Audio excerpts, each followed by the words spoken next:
Unless you pick the Saints, Week 14 was a breeze. We'll get you ready for Week 15 in NFL Survivor, as we're only 3 weeks left of this season. It's all coming up next.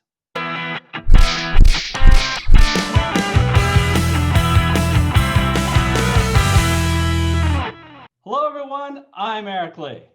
And I'm Michael Wiley, and we're the Fantasy Football Consultants. Michael, Week 14 is in the books. Can you believe there's only 3 more weeks of this season? Man, it is starting to fly by, and man, has it been good.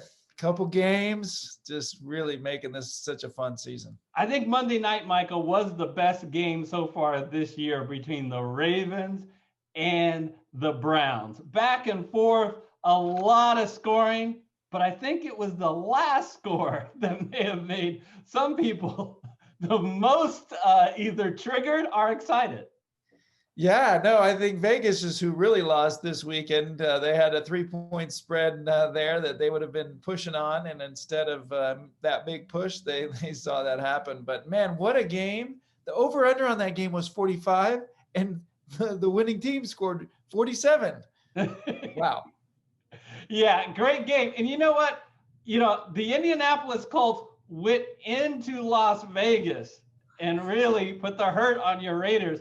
I don't know if you want to comment on it, or do you really say what happens in Las Vegas stays in Las Vegas? Yeah, exactly. No, I mean, really, there's really no chance for the Raiders to make the playoffs now. Really disappointing. And it goes back to a couple weeks before when they lost to Atlanta. The Indianapolis played a good game. There was a couple nice, really nice plays. There was some really good games this weekend that were fun to watch. But as you mentioned, really the only upset was that Saints game. Yeah, we did nail the San Francisco-Washington game, wondering why was San Francisco favored, because that was technically an upset. I think there were 3.5-point favorites.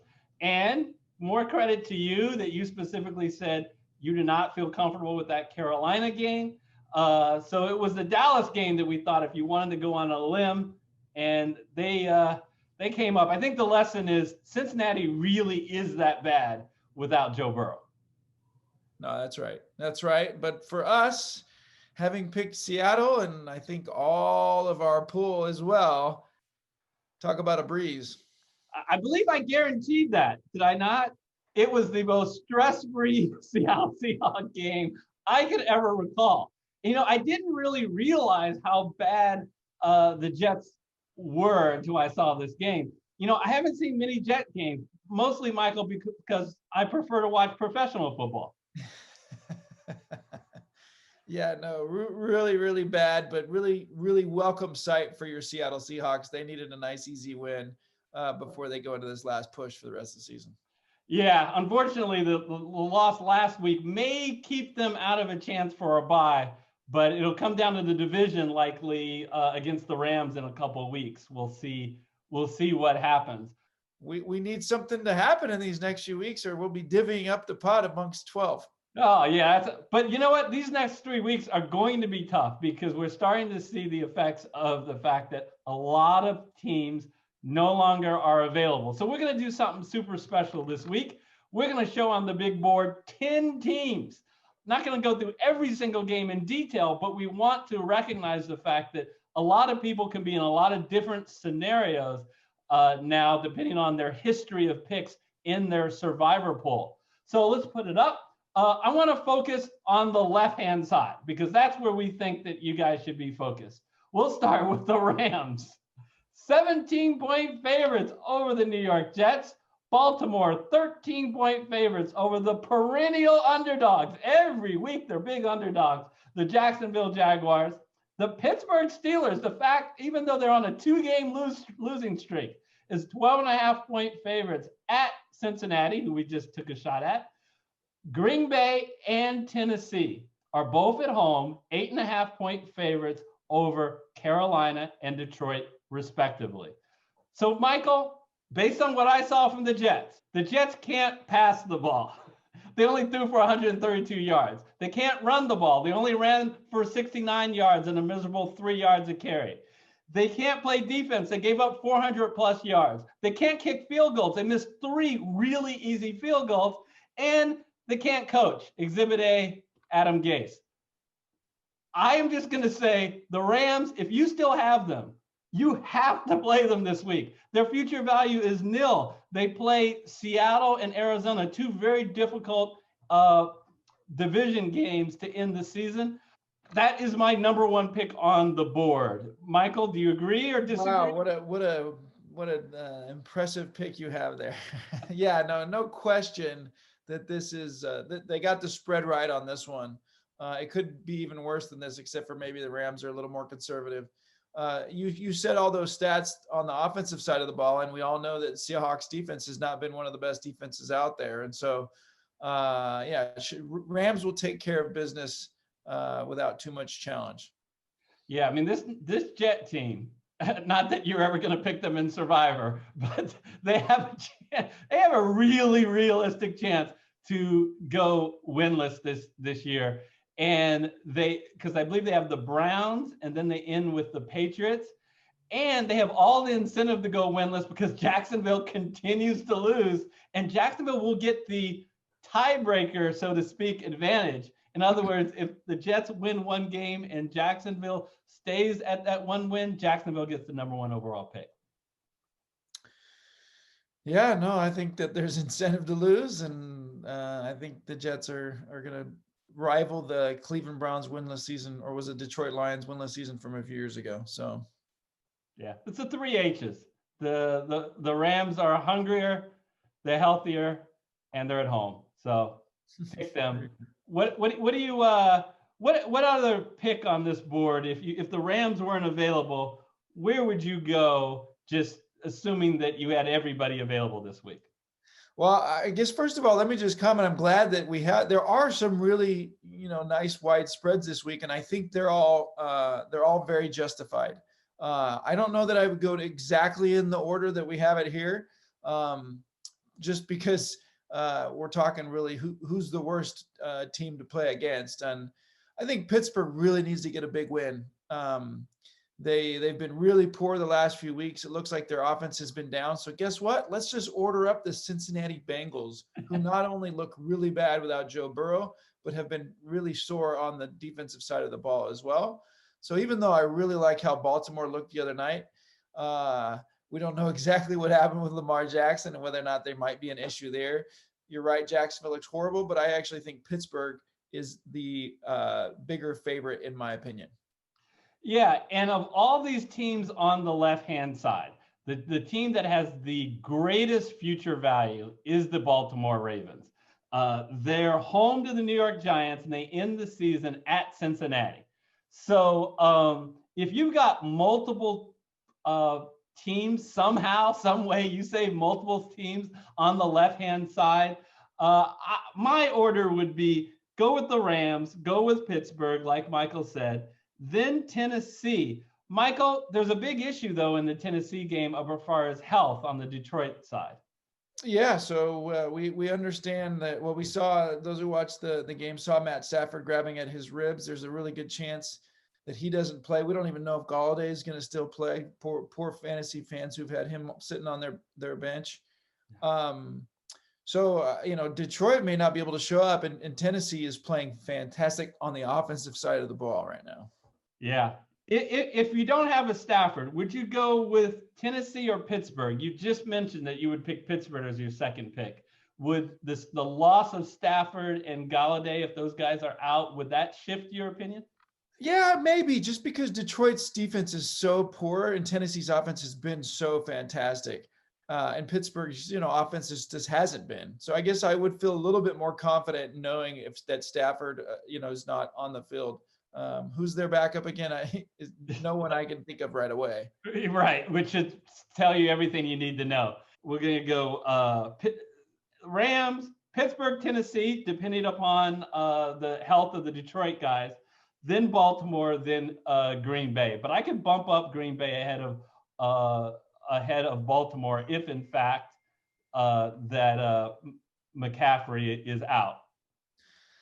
Yeah, so I think if you're using your excitement for Baltimore's future value is the reason why to put them towards the bottom, then I would agree. But otherwise, I think Baltimore's not going to have too much challenge taking care of business. Baltimore's going to make the playoffs if they can win out, and they have the easiest schedule, so they're going to win this game against Jacksonville. I'm not really concerned about it.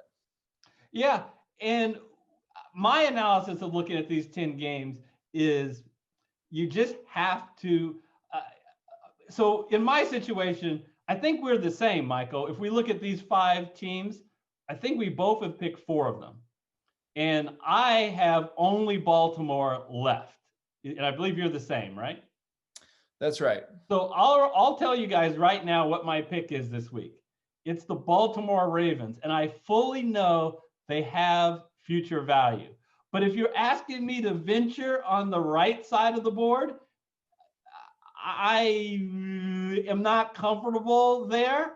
And we only got 3 more weeks. So I'm going to burn the Baltimore Ravens this week because I'm simply not going to go on the right side of the board if I don't have to. Yeah, I know a lot of our viewers have the Rams left, so that is great. Or a few of the ones that are still alive. That's great for them. That's the easy pick here. I'm also going with Baltimore, but I have the Chiefs left, right? And so that really helps me out for one of these next few weeks. And so if I had to go on the right side, the only game that I see there that makes me a little bit enticed is that Indianapolis Houston game. But I know a few of our viewers went with Indianapolis the same time that I did, that 3rd week of the season. The other ones that went with Indianapolis might have gone early in the season, and they're probably already out. You had to bring that up, didn't you? I'm sorry. Was that the same week that you picked? This Houston offense has looked really bad. Their defense has looked really bad. I think the loss of their receiver is Will Fuller is out for the year. Fuller, yeah, it has been a bit of a bummer for Deshaun Watson. So. And when he didn't have Brandon Cooks on addition to that last week, I don't know whether Cooks will be back next week. They're just going into Deshaun Watson is going into a fight with one arm tied behind his back. Assuming that you've got the right side of the board and you have to go on the right-hand side, sounds like your first choice is the Indianapolis Colts. Man, Michael, like I said, do I not like that right side of the board? I issue an evidence of no confidence. I'm going to agree with you to go with the Colts. If Brandon Cooks, if they're the same situation that Brandon Cooks is out again, I have a lot of respect for Deshaun Watson. What I don't have respect for is the Houston defense. And I tend to think the Colts should run all over them. So I'll go with the Colts. But what if you don't have the Colts? What if you don't have any of the top 6? Wow, then it gets tough, Michael. Everyone probably has Arizona left. But Philadelphia all of a sudden looks different with Jalen Hurts at the helm, and their defense is playing a little bit better. I think a lot of our viewers actually have Buffalo left. So that would be a game I think that's worth talking about because Buffalo looks, even though Denver's looked pretty good a little bit lately. They have. I think Buffalo looks really solid right now. That win against the Steelers, that wasn't just the Steelers offense being poor. That was Buffalo putting up points on the #1 defense in football. What about Tampa Bay? I mean, is this a team, Michael, you've commented a lot about them. They have all these weapons on offense. Is this team for real? Because if this is a team that expects to compete at all in the playoffs, they have to beat a team of the caliber of the Atlanta Falcons, who may or may not have their best player, Julio Jones. Yeah, so Tampa Bay has, I think, the best run defense in the NFL, but their secondary has not been strong, and that's where Matt Ryan has had success, even with Julio Jones out, is with the passing game. So my concern here isn't Tampa Bay. I think Tampa Bay, you've heard me talk probably a fair amount about how Bruce Arians and Tom Brady have not seemed to be on the same page, and that's a little bit of a concern. I think that Atlanta is a better team than their record. Their defense has been mixed, and their offense is capable. And so, if a good Atlanta team shows up and doesn't kick a million field goals, I think their kicker's got the most points in the league. then Atlanta can beat almost anyone in the league. And so that's what scares me most about that game. So I'll put you on the spot here. I think, like you said, a lot of people have Seattle and a lot of people have Buffalo. So if it came down to Arizona against Philadelphia, a rejuvenated Philadelphia team that has all their offensive weapons back, and they figured out a way to bench the quarterback. And Jalen Hurts looked really good last week. Are Tampa Bay against Atlanta, at Atlanta? I really like the Arizona game of those two, partly because I think Atlanta is just more capable than Philadelphia. I think now Arizona's had a week to see Jalen Hurts in action, right? Like the challenge that the Saints had is they game planned. I mean, even though they knew that Jalen Hurts would be probably at the helm, they didn't really know what to expect there. And, you know, they kind of punched him in the mouth, had that nice long run with Miles Sanders. And they just they weren't really ready for the option play. And I think Arizona will be. I think Arizona is going to take care of business. That's probably which game I would pick. Well, this is interesting, Michael. We've just gone the whole show with agreeing, but I'm going to finally disagree with you. I agree with you. You want to stay on the left side. I agree with you about the Baltimore pick and pretty much the order that you had over there. I agree. I like the Indianapolis Colts next. And I certainly am interested in that Buffalo game if you still have it. But if it was between Arizona and Tampa Bay, I think I would go with Tampa Bay. Because if Tampa Bay cannot beat the Atlanta Falcons, then they don't deserve to make the playoffs. And they're healthy. I actually thought they looked pretty good last week. Brady was connecting with kind of his key weapons. And so we'll see. We'll see. I think I'm going to end just by saying if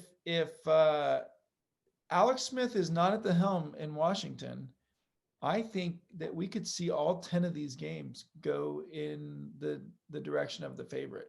And that would be pretty shocking. But I feel pretty good about almost all of these games, but not great. No, that never happens, Michael. That never happens. And I wanted to just go one step further and say, if Alex Smith plays, the toughest game on here is the Seattle-Washington. What?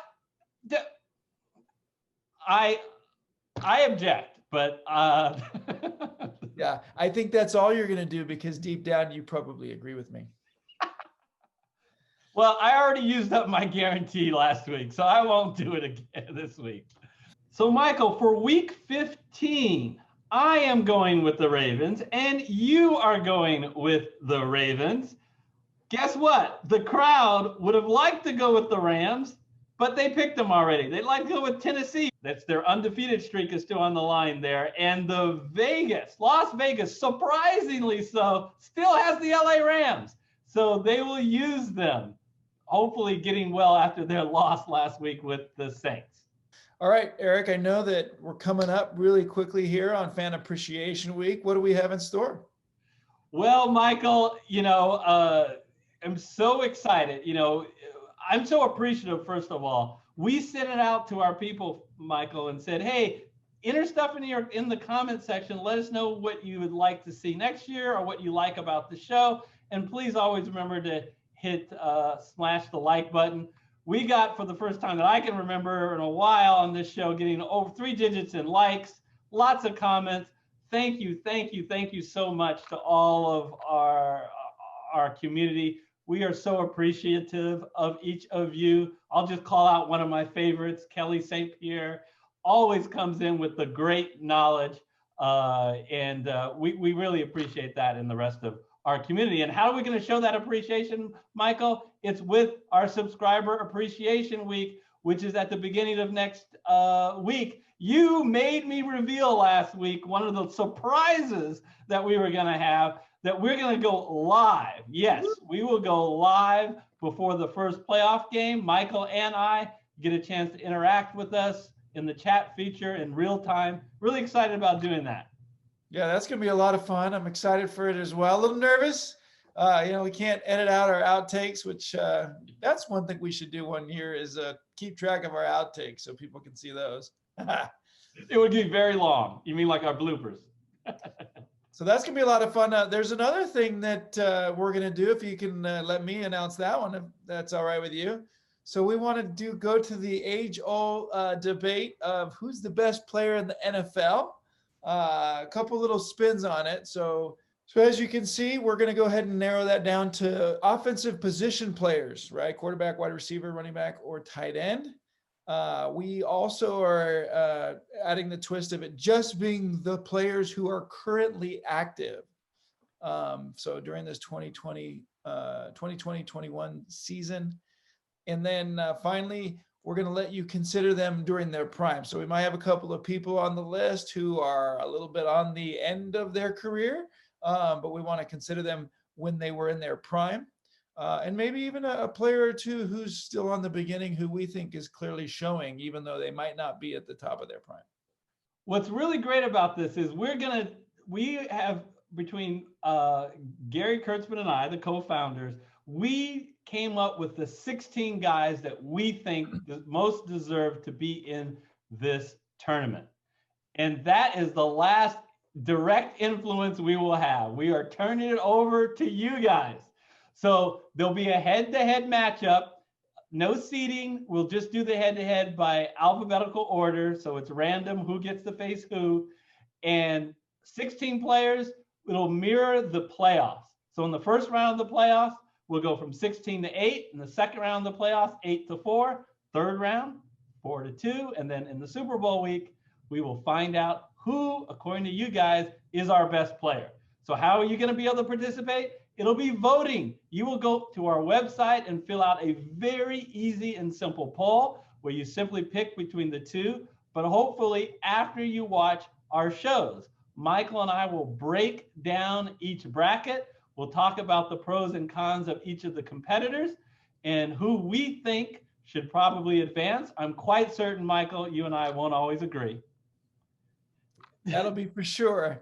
I can't wait. I think it's going to be a lot of fun. I'm going to reveal 8 of the 16 competitors. There are 8 others, and there's no preferential treatment to these guys. I'm just letting you know, just to whet your appetite. Michael, the 8 competitors who have qualified are wide receiver Devontae Adams, quarterback Tom Brady, wide receiver Antonio Brown, quarterback Russell Wilson. Yes! Go figure. Did you know how much I had to fight Gary to make sure he got in the top 16? Quarterback Pat Mahomes, running back Christian McCaffrey, running back Adrian Peterson, and quarterback Aaron Rodgers. What are your thoughts of these 8 guys, Michael? There's going to be 8 more. Well, I can think of maybe 1 or 2 who maybe were on the bubble. I'm surprised you put them on the 8, but for the most part, I think that these are 8 solid citizens that'd be hard for anyone to debate having out. I'm really interested to hear who's left, because there's probably going to be a player or 2 who's really going to cause some controversy. Oh, yeah. Now, anytime you decide to do a top 16, there are going to be the 17, 18, 19, and 20 who believe they should have been in the top 16. And I guarantee we'll have that. And we'll talk about that and debate the snubs the next time. And as Michael said, it's only players, you are analyzing these players when they're in their prime. So if you're a young viewer and you're thinking, who's that old guy on the Detroit Lions, Adrian Peterson? Hey, young fella, look at him. Adrian Peterson, when he was in his prime, he was outstanding. Same thing goes with Tom Brady and Antonio Brown. So very excited to have this list. Any final comments about the whole contest, Michael? You know, it's going to be a lot of fun, and I really am excited to see what the viewers say, not just about what we say, but about these players and ways to compare them. And we really encourage you guys, as always, to comment, not just comment what you're picking for this week, but comment on our content and comment on what we get picked. Yeah, and when the time comes, you'll be able to, in our next time that we do this, release this video of the 16 players in the bracket, you can comment about who you think should win, and you can campaign for your favorite guy. And of course, don't forget to vote. both Michael and I are so appreciative of you guys. This is why we're doing all this very interesting, unique, different content as a thank you for your support and your loyalty through the years. The one other thing you can do that will help us out is take care of yourself. Be safe. Stay tuned, and we'll see you next week. Have a good one.